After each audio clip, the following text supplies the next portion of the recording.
Hello बच्चों। तो आइए एक बार फिर से मैं आप सबका स्वागत करता हूं अपने चैनल में।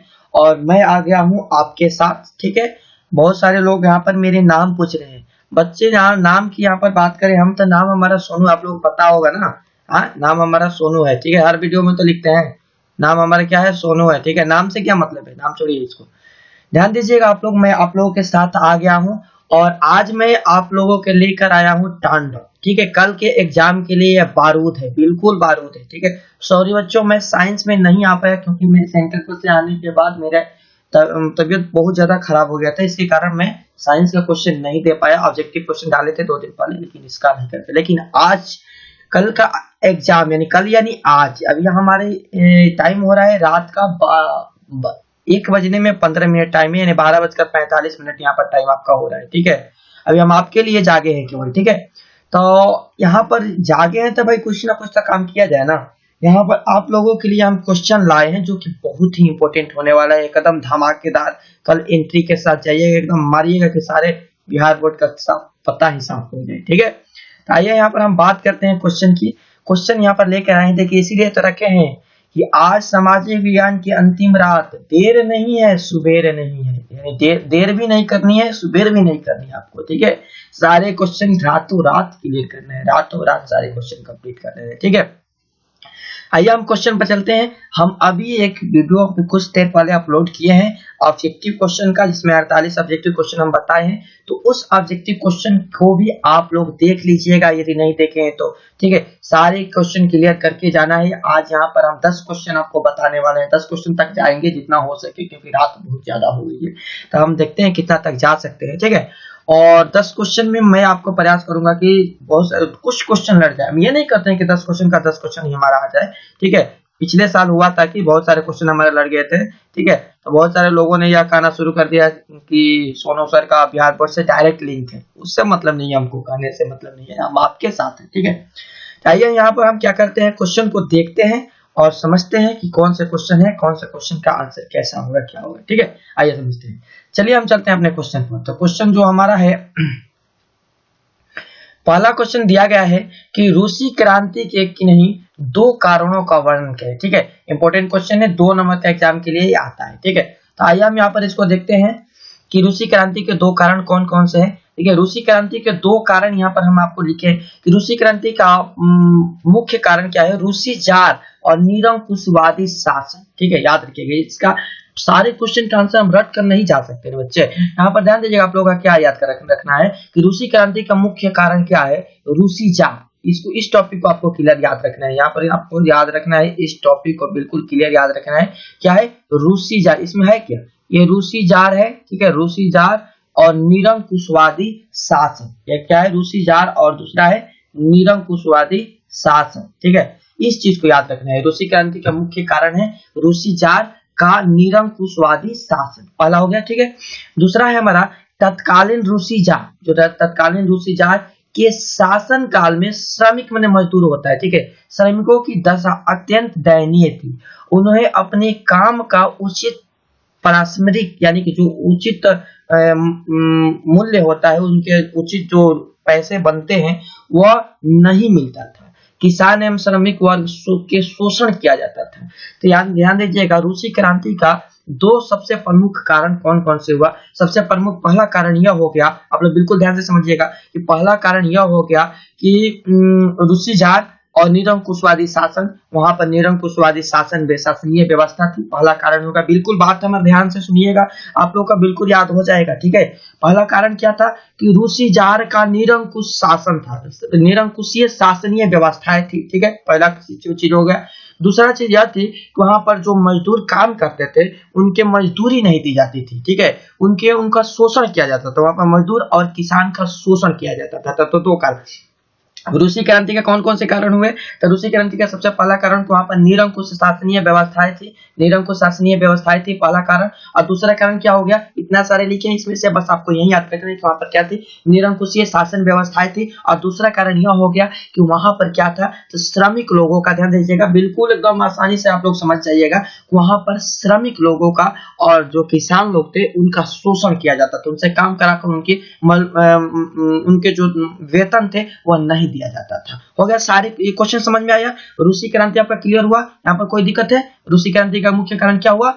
निरंकुशवादी शासनीय व्यवस्था। दूसरा चीज, वहां पर जो मजदूर थे उन मजदूरों की उचित मजदूरी नहीं देना। ठीक है, क्लियर, कोई दिक्कत नहीं। दूसरा क्वेश्चन देखते हैं हम लोग। देखिए दूसरा क्वेश्चन हम लोग का क्या है कि भूमंडलीकरण किसे कहते हैं? भूमंडलीकरण से आप क्या समझते हैं? ये ना, ध्यान दीजिएगा, भूमंडलीकरण वह प्रक्रिया है, बिल्कुल आप लोग ध्यान से समझते जाइएगा, बिल्कुल हम अपनी भाषा में बताने का प्रयास करें। ठीक है, भूमंडलीकरण वह प्रक्रिया है जिसके माध्यम से संपूर्ण विश्व की अर्थव्यवस्था को संसार की अर्थव्यवस्था के साथ एकीकृत किया करना है। ठीक है, भूमंडलीकरण का अर्थ क्या होता है कि पूरे विश्व में, संपूर्ण विश्व में जितने भी अर्थव्यवस्थाएं हैं, सारी अर्थव्यवस्थाएं को संसार के अर्थव्यवस्थाएं के साथ एकीकृत जोड़ना है, मिलाना है। इस प्रक्रिया को भूमंडलीकरण कहते हैं। नहीं समझ में आया? फिर से समझते हैं, ध्यान दीजिएगा। भूमंडलीकरण क्या हुआ कि भूमंडलीकरण यह हो गया कि पूरे विश्व में जितनी भी अर्थव्यवस्थाएं हैं, पूरे पृथ्वी पर जितनी भी अर्थव्यवस्थाएं हैं, सारी अर्थव्यवस्थाओं को एक साथ एकीकृत करना, एक समूह में बांध कर रखना, एक सबको एक में मिलाना, भूमंडलीकरण कहलाता है। सिंपल, कोई दिक्कत नहीं यहाँ पर, आया समझ में? ठीक है, इसके अंदर वस्तुएं, सेवाएं, व्यक्तियों की सूचनाएं आदि सारी चीजें इसमें हो सकती है। ठीक है, एक चीज यहाँ पर और एक क्वेश्चन आपका और यहाँ पर क्लियर होगा कि मान लेते हैं कि हम यहाँ पर अभी हम आपको पढ़ा रहे हैं कि भूमंडलीकरण से आप क्या समझते हैं। अभी हम आपको बता रहे हैं कि भूमंडलीकरण से आप क्या समझते हैं। भूमंडलीकरण आप यहाँ पर समझ रहे हैं मेरे से। ठीक है, चलिए एग्जाम में आपको पूछ देगा कि वैश्वीकरण से आप क्या समझते हैं, तो हुआ ना गड़बड़ कि वैश्वीकरण से भाई हम क्या समझते हैं। भूमंडलीकरण तो समझ में आया, वैश्वीकरण क्या है? ठीक है, तो याद रखिएगा बच्चे कि भूमंडलीकरण और वैश्वीकरण दोनों एक ही चीज होता है। यदि आपका क्वेश्चन भूमंडलीकरण से पूछेगा तो भूमंडलीकरण होगा, वैश्वीकरण से पूछेगा तो आप लोग वैश्वीकरण, आंसर सेम क्वेश्चन है, बस इसका नाम चेंज हो जाएगा, कोई दिक्कत नहीं। आया समझ में? चलिए हम चलते हैं क्वेश्चन नंबर 3 की तरफ। क्वेश्चन नंबर 3 यहाँ पर बताया हम दिए आप लोगों को कि विश्व बाजार से आप क्या समझते हैं। विश्व बाजार क्या है? सिंपल इसका आंसर है कि विश्व बाजार वैसा बाजार होता है जहां पर पूरे विश्व की वस्तुओं की खरीद बिक्री की जाती है, पूरे विश्व की वस्तुएं मिलती है, वो विश्व बाजार कहलाता है। ठीक है, आम लोगों को खरीदने के लिए उपलब्ध कराई जाती है, वो विश्व बाजार कहलाता है। विश्व बाजार जैसे कि हमारा भारत है, भारत में सारे देश की वस्तुएं यहाँ पर उपलब्ध है, इसलिए विश्व बाजार के नाम से जाना जाता है। कोई दिक्कत बच्चे यहाँ पर? चलिए हम क्वेश्चन नंबर 4 की तरफ चलते हैं। क्वेश्चन नंबर 4 को यहाँ पर देखते हैं, क्वेश्चन नंबर 4 को समझते हैं। क्वेश्चन नंबर 4 हमारा है कि सामाजिक विभाजन से आप क्या समझते हैं। ठीक है, सामाजिक विभाजन से आप क्या समझते हैं? क्वेश्चन हमारा, ध्यान दीजिए, आंसर इसका हो जाएगा सामाजिक विभाजन क्या है, तो जाति, धर्म, रंग, क्षेत्र आदि के आधार पर समाज के, ध्यान दीजिएगा, जाति, धर्म, रंग, क्षेत्र आदि के आधार पर समाज के विभिन्न वर्गों द्वारा परस्पर गलत व्यवहार करना, आपसी संबंध को संघर्ष को सामाजिक विभाजन कहते हैं। सामाजिक विभाजन का क्या हुआ, अब हम समझते हैं अपनी भाषा में, ध्यान दीजिएगा। सामाजिक विभाजन हम उसको कहते हैं जिसमें समाज के अंदर जाति के आधार पर, धर्म के आधार पर, जैसे जाति के आधार पर ये जाति, वो जाति, ब्राह्मण, मुस्लिम, ये वो फलान, ठीक है, जाति के आधार पर, धर्म के आधार पर हिंदू, मुस्लिम, सिख, इस आधार पर, रंग गोरा, काला, सांवला, इस आधार पर, क्षेत्र के आधार पर आदि के आधार पर सब समाज को अलग अलग वर्गों में बांटा जाता है, समाज के अलग अलग भाग किए जाते हैं। तो उस भाग को हम, ध्यान दीजिएगा, आपसी संघर्ष के नाम से जानते हैं। उस भाग को क्या कहते हैं हम? आपसी संघर्ष, यानी आपसी संघर्ष। और उस व्यवस्था को हम सामाजिक विभाजन कहते हैं। क्या कहते हैं? उस व्यवस्था को हम क्या कहते हैं? सामाजिक विभाजन कहते हैं। ठीक है, और ये तत्व जो है सामाजिक विविधता के विभाजन में बदल जाता है। आप याद रखिएगा, यहाँ पर सामाजिक विभाजन से क्वेश्चन पूछेगा। ठीक है, कोई दिक्कत यहाँ पर आप लोगों को? ठीक है, अच्छे से समझ में आ रहा है? सभी लोगों को समझ में आ रहा है ना? वेब कैमरा भी हम लगा लेते हैं, नहीं लगाए हैं यहाँ पर, रात का समय है ना, आप लोग समझ सकते हैं कि कितना ज्यादा प्रॉब्लम में है हम। ठीक है, 5 नंबर यहाँ पर क्वेश्चन आप लोगों का दिया गया है बच्चे। 5 नंबर क्वेश्चन है कि भारतीय लोकतंत्र के किन्हीं 4 समस्याओं का वर्णन करें। भारतीय लोकतंत्र की 4 समस्या कौन कौन सी है? ठीक है, यहाँ पर देखिए दिया गया है भारतीय लोकतंत्र की 4 समस्याएं। पहला हमारा दिया गया है, तो देखिए यहाँ पर हम बात करते हैं, तो यहाँ पर हमारा है, ध्यान दीजिएगा, बिल्कुल आप लोग ध्यान दीजिएगा कि भारतीय लोकतंत्र की 4 समस्या कौन कौन सी है। 4 समस्याओं की यहाँ पर हम बात करेंगे कि 4 समस्या भारतीय लोकतंत्र में कौन कौन सी 4 समस्या हमारे यहाँ पर है। ठीक है, चलिए आइए यहाँ पर हम देख लेते हैं 4 समस्या भारतीय लोकतंत्र की। पहला चीज है हमारा भारतीय लोकतंत्र में कि देश की एकता एवं अखंडता बनाए रखना है। सॉरी, यहाँ पर मेरा ये जो काम करने वाला सिस्टम है बंद हो गया। ठीक है, थोड़ा सा वेट कीजिए आप लोग। आइए देखते हैं। देखिए यहाँ पर आप लोग का दिया गया है कि पहला हमारा क्या है, भारतीय लोकतंत्र की 4 प्रमुख समस्या कौन कौन सी है। पहला चीज हमारा यहाँ पर है, बिल्कुल आप लोग ध्यान से समझिएगा, समझ में आएगा, बिल्कुल आसान है, यहाँ पर कोई दिक्कत नहीं है। पहला चीज हमारा है कि ध्यान दीजिएगा कि देश की एकता एवं अखंडता को बनाए रखना, देश की एकता एवं अखंडता को बनाए रखना, देश की एकता एवं अखंडता को क्या करना है, बनाए रखना, पहला चीज हमारा है, ध्यान दीजिएगा बिल्कुल। देश के एकता एवं अखंडता को बनाए रखना, पहला चीज हमारा हो गया कि देश की जो एकता है, अखंडता है, इसे बनाए रखना, पहला चीज, ठीक है। दूसरा चीज हमारा हो गया कि उच्च एवं न्यायिक पदों का व्याप्त भ्रष्टाचार, यानी जो उच्च एवं न्यायिक पद है उसको भ्रष्टाचार से हमें बचाना है, दूसरा चीज में। तीसरा हो गया कि महंगाई, बेरोजगारी, जलवायु परिवर्तन, आंतरिक सुरक्षा जैसी जलवायु समस्याएं, ठीक है। इसमें लोकतंत्र के 4, भारतीय लोकतंत्र की 4 जो समस्या है इसका वर्णन करना है। तो पहला तो हो गया कि देश की जो एकता अखंडता बनाए रखना, पहला चीज हो गया कि इसको मेंटेन करना है। दूसरा चीज क्या हो गया कि उच्च न्यायिक पदों का व्याप्त भ्रष्टाचार है। तीसरा चीज हमारा हो गया कि महंगाई, बेरोजगारी, जलवायु परिवर्तन और आंतरिक सुरक्षा जैसी जलवत समस्याओं को जो पूरा करना, या ये सबसे बड़ी चीज होगी हमारे क्या है, भारतीय लोकतंत्र की, ठीक है। चौथा अगर हम बात करें यहाँ पर, तो सत्ता में महिलाओं की कम भागीदारी, अशिक्षा, अंधाधुंध चुनावी खर्च, राजनीतिक समस्या, ये सबसे बड़ी समस्या है, ध्यान दीजिएगा, ये सबसे बड़ी समस्या है कि सत्ता में महिलाओं की कम भागीदारी रखी गई है। सत्ता के अंदर महिला कम रहेगी, भाई महिला कम वोट लड़ेगी। आज तो कुछ ठीक ठाक है, लेकिन पहले ये था।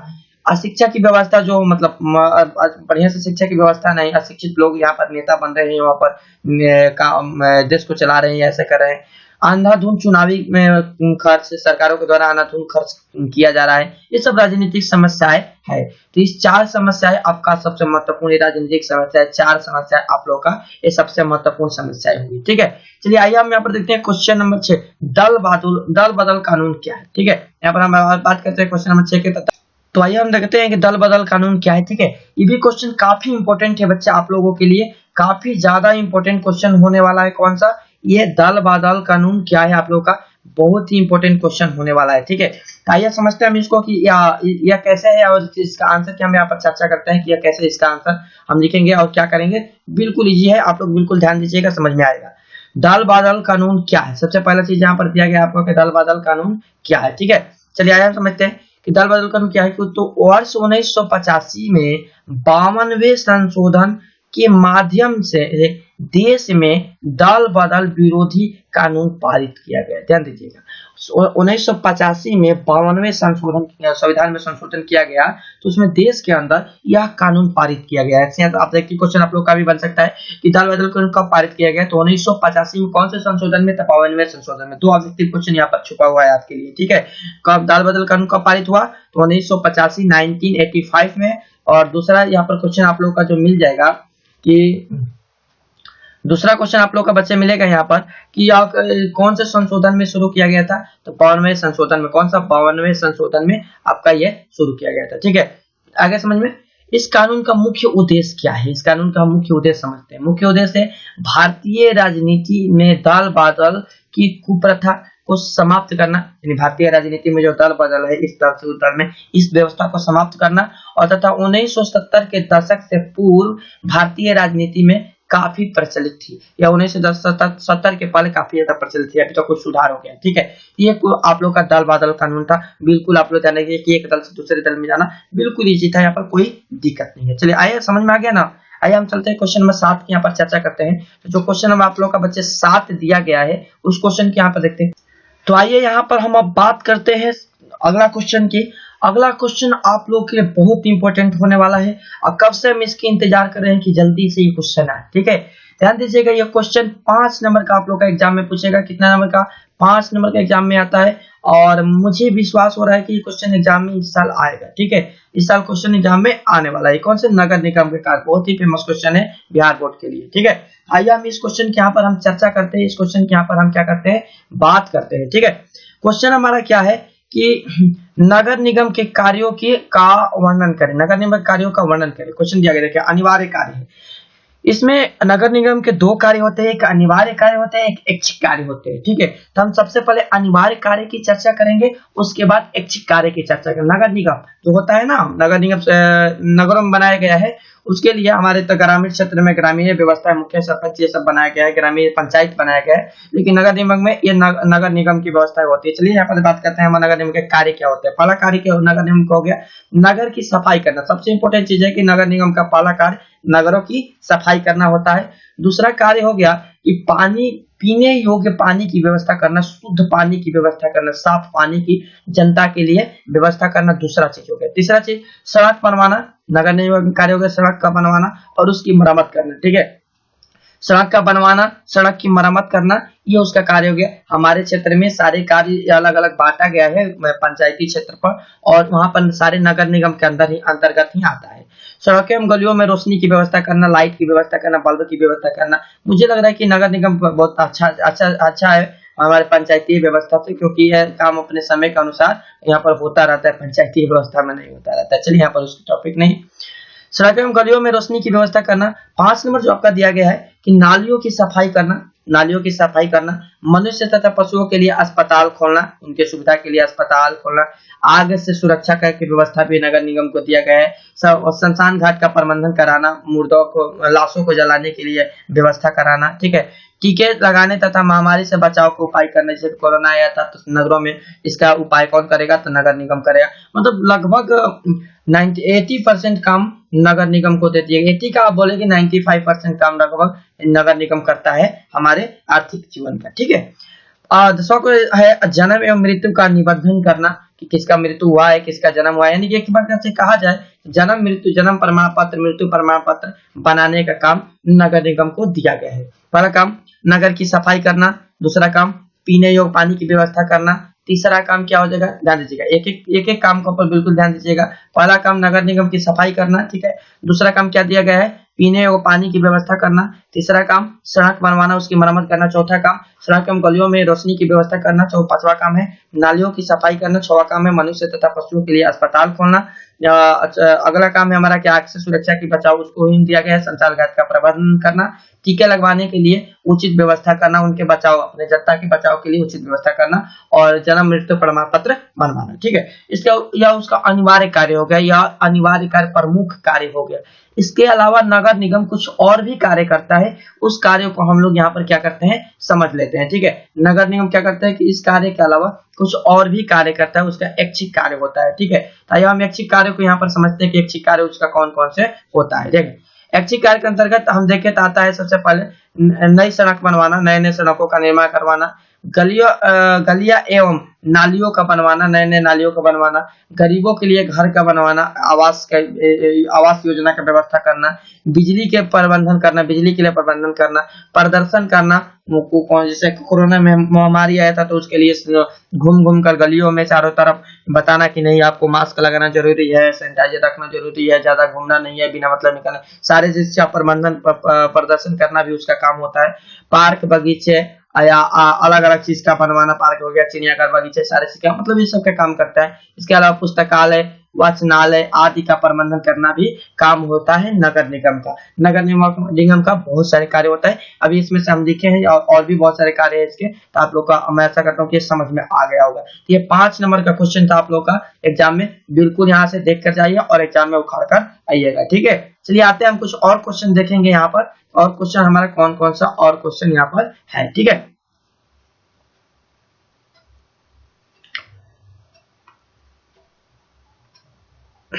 तो आइए बच्चों, चलिए आइए हम क्वेश्चन नंबर यहाँ पर देखते हैं। 8 नंबर क्वेश्चन देखते हैं। 8 नंबर क्वेश्चन हमारा क्या है कि वित्तीय संस्था से आप क्या समझते हैं। बताया गया हमें कि वित्तीय संस्था से आप क्या समझते हैं। हमारा क्वेश्चन है कि वित्तीय संस्था से आप क्या समझते हैं। ठीक है, आइए हम इसको समझते हैं बिल्कुल आसानी से कि वित्तीय संस्था आखिर है क्या।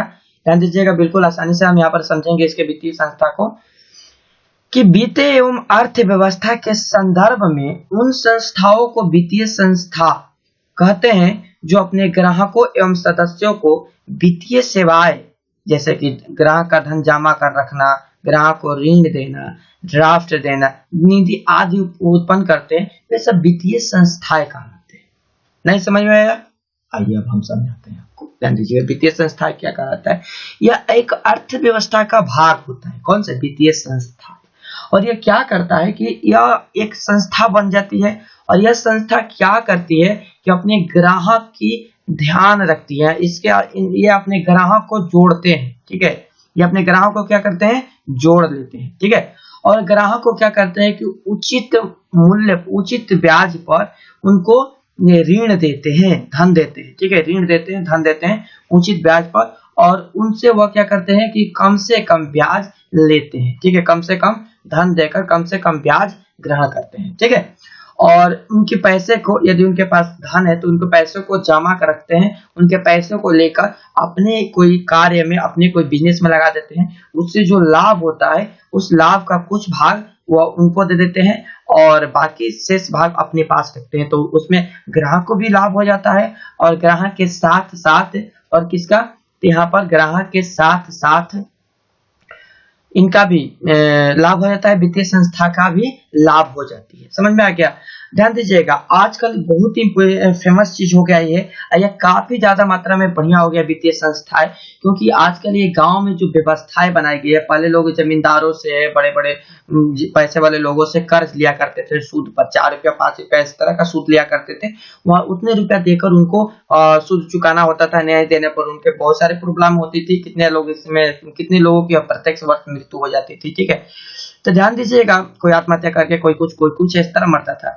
जब से वित्तीय संस्था हमारे भारत में आई है और जब से वित्तीय संस्था तेजी से बढ़ रही है, काफी ज्यादा गरीब लोगों को इससे लाभ मिल रहा है, गरीब लोगों को इससे फायदा हो रहा है, क्योंकि जो मजदूर लोग हैं, जो व्यापारी लोग हैं, सब लोग इसका लाभ ले रहे हैं। इसमें क्या कर रहे हैं, आप लोग को पता होगा कि गांव-गांव घूमकर जो ये मीटिंग कराया जा रहा है, जिसमें आपको पैसा दिया जा रहा है और उसमें से आपको प्रत्येक 7 दिन पर आकर कोई एक व्यक्ति ये पैसा को आपसे ले रहा है, तहसील रहा है। तो ये काफी ज्यादा बढ़िया व्यवस्था हो गई है वित्तीय संस्था के अंतर्गत में, कि आपको पैसा देकर आपसे उस पैसे को कुछ कम ब्याज पर, जमींदार से या अन्य लोगों से कम ब्याज पर उस पैसे को लिया जा रहा है और उस व्यवस्था को मतलब चलाया जा रहा है, जिससे गरीब लोग काफी ज्यादा खुश है और गरीब लोग की जो मतलब मेहनत है वो रंग ला रही है यहाँ पर। ये वित्तीय संस्था काफी ज्यादा फेमस संस्था, ठीक है। अभी और भी इस पर हम चर्चा देते हैं और भी इसे अच्छे से हम समझाते हैं कि यदि क्लास में हम रहते हैं, अभी क्लास पढ़ाते तो, लेकिन अभी हमें एग्जाम की प्रेशर है, एग्जाम का टेंशन है, इसलिए यहाँ पर ज्यादा इस पर चर्चा हम नहीं कर रहे हैं, ठीक है। ये बहुत लंबा टॉपिक है, ठीक है। आइए हम क्वेश्चन नंबर 9 की बात करें। यहाँ पर हरित क्रांति से आप क्या समझते हैं? हरित क्रांति से आप क्या? हरित क्रांति आपको पता होगा कि भारत में नई कृषि नीति 1967 1967 से 68 में लागू की गई हरित क्रांति, ठीक है, जिसमें अधिक उपज देने वाली, ध्यान दीजिएगा, हरित क्रांति में अधिक उपज देने वाली बीजों को बोया गया, जो अधिक उपज देने वाले बीज है उनको बोया गया तथा कृषि की नई तकनीकी का उपयोग किया गया, जिसमें फसल उत्पादन में तीव्र से वृद्धि है। हरित क्रांति का अब आपको समझ में नहीं आएगा। चलिए हम समझाते हैं आपको कि हरित क्रांति है क्या, ठीक है। तो ध्यान दीजिएगा, हमारे भारत में आपातकालीन स्थिति को देखते हुए अपने अन्न की आवश्यकता को पूर्ति करते हुए, अन्न की आवश्यकता कैसे पूर्ति होगी? खेती से, कृषि से ना पूर्ति होगी। तो इस व्यवस्था को देखते हुए हमारे भारतीय गवर्नमेंट ने, भारतीय जो सरकार है, उस सरकार ने 1967 से 1968 एक वर्ष के अंदर कुछ नीति लागू की, कुछ नियम कानून लागू की कृषि के ऊपर में, ठीक है। जिसमें क्या क्या किया गया है, इस नियम कानून के अंतर्गत अच्छे क्वालिटी के अच्छे बीजों को बांटा गया, लोग किसानों को दिया गया, किसके लिए? बोने के लिए, उसे अच्छे बीज को, क्योंकि किसान पहले बीज कैसे बताते हैं भाई, जो गेहूं हुआ, जो भी बीज हुआ वो रखते थे, सारे बीज को एक साथ में उठाकर डाल देते थे, उसमें कुछ खराब होता था, अच्छा होता था, मतलब इस तरह फसल बर्बाद हो जाता था। तो उनके लिए अच्छा बीज को, अच्छा क्वालिटी का बीज दिया गया, अच्छा क्वालिटी का बीज बोया गया और नए नए तकनीक, आधुनिक तकनीकों का उपयोग किया गया। किसलिए? कृषि के लिए आधुनिक तकनीकों का, ट्रैक्टर वैक्टर इस सब का उपयोग किया गया, जिससे कृषि में तेजी से बढ़ोतरी मिली और फसल का उत्पादन तीव्र से होने लगा। और इसी व्यवस्था को तो हरित क्रांति कहते हैं। कृषि में बड़ा उछाल हरित क्रांति कहा जाता है। कितना आसान चीज है, समझ में आ रहा है ना आपको? चलिए आते हैं, हम आगे बढ़ते हैं और फिर से दूसरा अगला क्वेश्चन आप लोगों को समझाते हैं, ठीक है। कल के एग्जाम आप लोग का अच्छा जाना चाहिए, ठीक है। जहां तक मुझे आशा है कि कल का एग्जाम आप लोग का अच्छा जाएगा ही, कोई दिक्कत नहीं होगा यहाँ पर। हाँ, तो आइए आ गया हमारा जो एक क्वेश्चन है यहाँ पर। कौन सा क्वेश्चन है भाई? तो जर्मनी के एकीकरण में बिस्मार्क जी की भूमिका क्या है? ध्यान दीजिएगा, जर्मनी के एकीकरण में बिस्मार्क की भूमिका क्या है? हमारा क्वेश्चन है कि जर्मनी के एकीकरण में बिस्मार्क की भूमिका क्या है। आइए समझते हैं इसको, ठीक है। बिस्मार्क क्या था? तो बिस्मार्क ने जर्मनी के एकीकरण के लिए नई नीति अपनाई। बिस्मार्क ने क्या किया, ध्यान दीजिएगा, बिल्कुल मेरे बात को आप लोग ध्यान से समझिएगा। बिस्मार्क ने क्या किया कि जर्मनी के एकीकरण के लिए एक नई नीति अपनाया। कौन सी नीति? नई नीति अपनाया, और जिसके चलते उस बिस्मार्क को man of blood and iron कहा गया। ठीक है, क्या कहा गया? कि man of blood and iron कहा गया कि मनुष्य का ब्लड और मनुष्यों का ब्लड का आयरन है कौन? बिस्मार्क। ठीक है, इसको बोला गया। ठीक है, बिस्मार्क जो था वह जनतंत्र का विरोधी था। किस क्या था बिस्मार्क? जनतंत्र का विरोधी था, जनतंत्र में विश्वास नहीं रखता था, वह निरंकुश शासन में विश्वास रखता था। मेरा एक यहाँ पर बड़ा सा क्लास हम यहाँ पर अपलोड किए हैं हिस्ट्री को, उसमें बताए थे। ठीक है, बिस्मार्क तो जो था वह निरंकुश शासनीय व्यवस्था पर विश्वास रखता था। वह राजतंत्र पर किसी भी प्रकार का संवैधानिक प्रतिबंध नहीं लगाना चाहता था। ठीक है, वो राजतंत्र को किसी भी प्रकार का संवैधानिक प्रतिबंध नहीं लगाना चाहता था। उसे संसद, संविधान, लोकतंत्र आदर्शों से घृणा थी। वो नहीं चाहता था, ये जर्मनी बिस्मार्क जो था ये नहीं चाहता था कि लोकतंत्र आए। ठीक है, इस सबसे से घृणा थी, जो लोकतंत्र से, संविधान के आदर्शों से, इन सबसे इसको घृणा थी। ठीक है, ये नहीं चाहता था कि ये व्यवस्थाएं आए। ठीक है, भारत में या कहीं भी ये व्यवस्था लागू नहीं चाहता था। ठीक है, जर्मनी में। ठीक है, उसका विश्वास था कि जर्मनी के भाग्य का निर्माण राजा ही कर सकता है। ध्यान दीजिएगा, सबसे बड़ी कमी क्या थी बिस्मार्क की? यह सबसे पहले तो निरंकुश था। ठीक है, निरंकुश में यह विश्वास, निरंकुश शासन का समर्थक थे, निरंकुश में विश्वास रखता था, लोकतंत्र को बिल्कुल नहीं मानता था। ठीक है, संविधान हो गया, लोकतंत्र हो गया, ये कुछ नहीं था। इसका मानना था कि राजा जो है, राजा ही सब काम करेंगे, राजा ही सब कुछ है, राजा के अलावा दूसरा कोई नहीं है। ये राजतंत्र में विश्वास रखता था। ठीक है ना। क्रांतिकारी एवं उदारवादी जो था, क्रांतिकारी उदारवादी हो कि कटु आलोचना करता था। जो क्रांतिकारी होते थे उदारवादी, जो राजा के खिलाफ क्रांतिकारी करते थे उदारवादी, उसकी कटु आलोचना करता था। ठीक है, उनको देख नहीं सकता था ये। ठीक है, मतलब देखने, अंधा नहीं था, देखने का अर्थ हुआ कि मतलब जलन थी इसको उन लोगों से। ठीक है, बिस्मार्क का उद्देश्य क्या था? बिस्मार्क का उद्देश्य, इसको आप लोग बिल्कुल अच्छे से याद रखिएगा कि बिस्मार्क का जो उद्देश्य है, ये बिस्मार्क का उद्देश्य क्या है? तो प्रश्न को तो यहाँ पर सॉरी, प्रसा लिखना था मुझे, प्रसा को याद रखिएगा, यहाँ पर प्रसा होगा। प्रसा को शक्तिशाली राष्ट्र बनाकर उनके नेतृत्व में जर्मनी का एकीकरण करना चाहता था। वो बिस्मार्क क्या करना चाहता था कि प्रजा को यहाँ पर शक्तिशाली राष्ट्र बनाना चाहता था, और राष्ट्र बनाकर जर्मनी का एकीकरण का नेतृत्व करना चाहता था। याद रखिएगा, सबसे इंपॉर्टेंट चीज प्रजा यहाँ पर। ठीक है, सबसे पहले लिखेंगे कि बिस्मार्क क्या था, कैसे करता था, वो किसी के विरोधी था, निरंकुश में विश्वास रखता था, लोकतंत्र का विरोधी था, राजतंत्र में विश्वास रखता था। उनका मानना था कि राजा ही सब कुछ कर सकता है। ठीक है, हम इसका सारांश के रूप में बता रहे हैं। बिस्मार्क जो था प्रजा को शक्तिशाली राष्ट्र बनाकर और उसके नेतृत्व में जर्मनी का एकीकरण करना चाहता था। उसका दूसरा उद्देश्य क्या था? याद रखिएगा, उसका दूसरा उद्देश्य था, इसका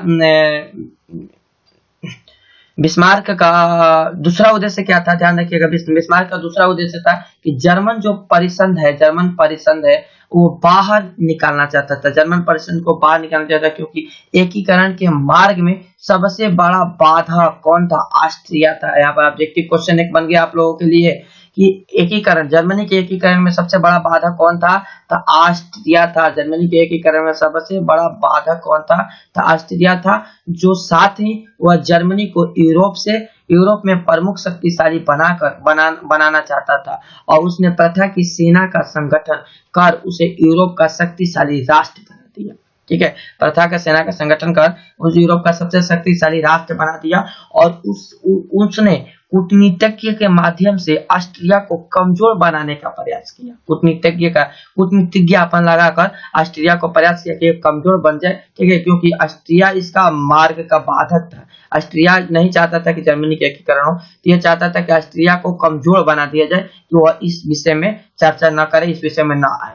बिस्मार्क ऑस्ट्रिया के विरुद्ध रूस से मित्रता चाहता था। वो चाहता था कि हम ऑस्ट्रिया के खिलाफ लड़ने के लिए रूस से हम मित्रता कर ले, रूस हमारा समर्थक, मतलब रूस हमारा समर्थक हो जाए, रूस हमारा मदद करे। ठीक है, तो यही तथ्य जर्मनी के एकीकरण में बिस्मार्क की भूमिका क्या थी, तो यही जर्मनी के एकीकरण बिस्मार्क की भूमिका थी। वो चाहता था कि ऑस्ट्रिया इस एकीकरण से क्या रहे, दूर हो जाए, ताकि हमें कोई प्रॉब्लम ना हो, हमें कोई परेशानी ना हो। ठीक है, आया समझ में, कोई दिक्कत यहाँ पर आप लोगों को? ठीक है, आइए हम समझते हैं यहाँ पर क्वेश्चन नंबर और एक है 11 नंबर, 5 नंबर का क्वेश्चन आता है आपका एग्जाम में, याद रखिएगा, जर्मनी के एकीकरण वाला।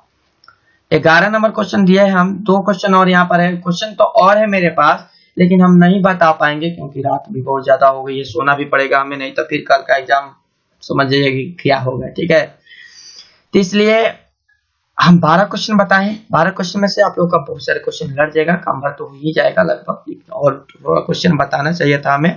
सॉरी बच्चों, अभी टाइम नहीं हमें मिल पाया, बहुत ज्यादा मैंने यहाँ पर मदद किया, टाइप ही करना पड़ा हमें। ठीक है, सारे क्वेश्चन टाइप ही करना पड़ा। ठीक है, चलिए आइए हम यहाँ पर देखते हैं और क्वेश्चन को समझते हैं।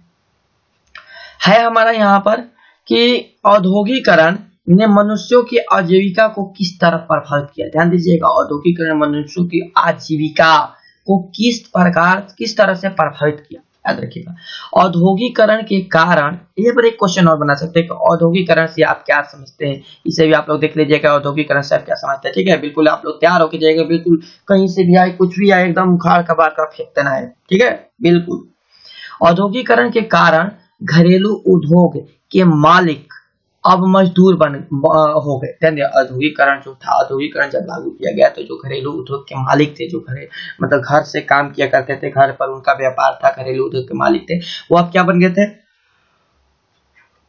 मजदूर बन गए थे। ठीक है, इनका आजीविका उद्योगपतियों के द्वारा दिए गए वेतन पर निर्भर हो गया था। औद्योगिकरण में क्या होगा बच्चे लोग, ध्यान दीजिएगा आप लोग, की पहले लोग ना छोटे छोटे मामलों में छोटे छोटा व्यापार करते थे, छोटा छोटा व्यापार घर से, जैसे कि घर से तंबाकू पैक करके, ये पैक करके, वो पैक करके, बादाम पैक करके, ये सब क्या होता था कि बाजारों में बेचा जाता था। यहाँ पर ये ले जाकर बड़े व्यापारी को, अपने से बड़े व्यापारी को बेच दिया करते थे, और वो बड़े व्यापारी दुकान पर चारों तरफ डिस्ट्रीब्यूट करते थे, ले जाकर दे देते थे, वहां से वो सामान हम लोग खरीदते थे, और वहां से मतलब जो क्षेत्र में जो सामान ज्यादा होता था, वहां से उस सामान को इस तरह लोग अपने घर से पैक करके बनाकर बेच दिया करते थे। जिससे कि आज भी हमारे यहाँ जो टमाटर ज्यादा निकलेगा तो उसे टोकरियों में भरकर दे दिया जाता है, बेच दिया जाता है, उसी तरह। ठीक है, लेकिन जब औद्योगिक क्रांति हुई, इसमें बड़े बड़े कंपनी बना दी गई, और उन कंपनियों के, ध्यान दीजिएगा, उन कंपनियों में इस वस्तु को जो घर पर बनता था,